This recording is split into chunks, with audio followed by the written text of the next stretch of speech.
asalaamaaleykum sama mbokku réseaux sociaux yi maa ngi nuyu ñëpp di jaajëfal ñëpp ñi may suivre di ma déglu di am yaakaar ne li ñuy wax fii am na solo di xaar tamit commentaires yi pour que ñu échanger parce que mun naa wax ne sama xalaat laay joxe ci ay sujet te moomuma dëgg bi man kese moomuma dëgg sax mën naa ko yemale foofu kon échange yi dafay tax mu gën a xóotal buñ ko defee ci njëkk ak teraanga rek c'est excellent loolu la ñuy xaar ci espace internet yokk xalaat yokk xam-xam di leen nag gërëm tamit bu fekkee ne tamit mun ngeen di ko partager comme ça ëtt weccoo xalaat bi di gën a yaatu tey jii nag bu ñu ñëw waxtaan ci Sénégal fan la ñu jëm gannaaw état bi mi ngi bëgg forcer te tax jëf na ci jéego yu dëgër a dëgër yu taxaw déjà pour ne élection yi force mu yóbbu ko rek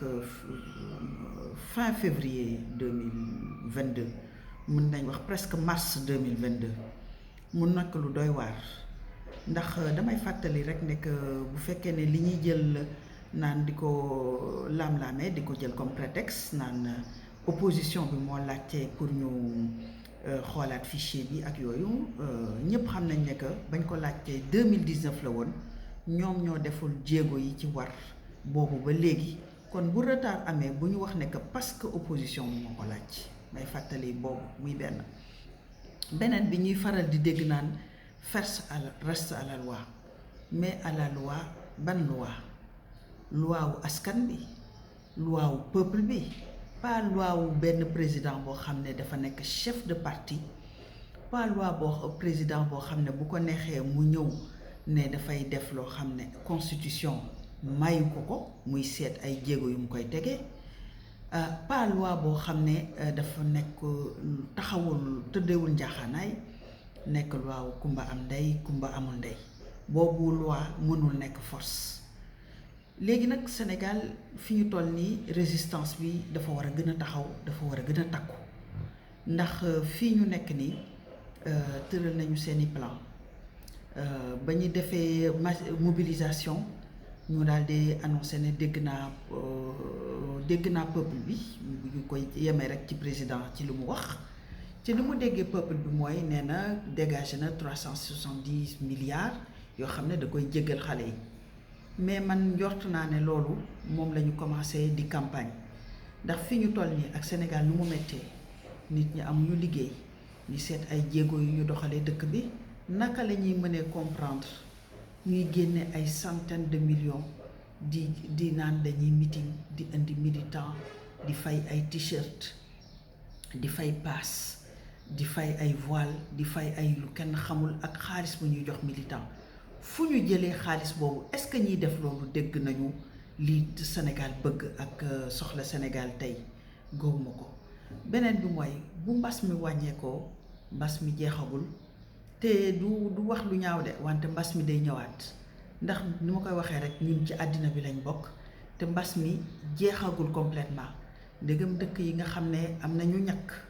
am na ay hôpitaux yu baax am nañ ay yoo xam ne réanimation ba mët na ba pare ñu discipliné bu ñu leen waxee mesures barrières yi yépp ñu koy saafantal te duñ ci teg benn wax ndigam foofu lay mbas mi di ñëwaat asamalaak fii kon ku yebbu xam ne rek mesures barrières yi même bu fekkee ne tegg nañ yenn jéego yi nañu continuer di ko def kon naka la ñuy comprendre ñi nekk ci état bi war a yore suñu kaaraange teg ci suñu santé ci kaaraange santé loolu tam daf ci bokk léegi ñoom ñooy dajaloo nit ñi dañu nekk ay centaines et des centaines de personnes voire milliers de personnes sax yuy dajaloo jegeyoo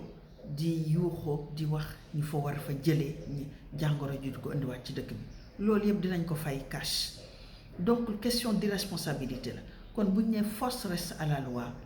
dañuy war a doxalaat dëkk bi ci anam yoo xam ne yoon la su boobaa expression bi am sens expression bi mën a nekk loo xam ne dafay jëriñ askan bi wante niñ ko bëgg a doxalee tey jii mooy seen doole mooy loi mooy seen bëgg-bëgg mooy loi mooy naka la ñuy fexe ba conserver pouvoir bi téye ko ci seen loxo ba 2035 loolu mooy loi te loolu duñ ko nangu tey duñ ko nangu ëllëg loolu nag ma ci wootewaat nekk jar na ñëpp jukk jar na ñëpp taxaw parce que li nekk ci gannaaw la du élection yi rek ma koy répété du local yi rek bu local yi jeexee législative yaa ngi ciy topp bu législative bi jeexee présidentielle a ngi ñëw loolu yëpp daf ci am conséquence loolu moo tax xeexu local bi am sens ku ko comprendre wul tey nag doo toog ba léegi ngay toog ci plateau ñu naan la bi ñu defee lii waxu leen ci bi ñu defee lii waxu leen ci defu leen ci loolu yëpp buñ ko bàyyee mu jàll mooy liñ fi xeexoon mois de mars jëriñul dara mu laajte nag jugaat jug bi du ànd ak toj jug bi du ànd ak saaga jug bi day am ànd ak pas-pas bu wér naañ bu leer nañ wasalaam loolu laa leen amoon lu ma leen indil tey di leen ñaanal àjjuma jàmm ak salaam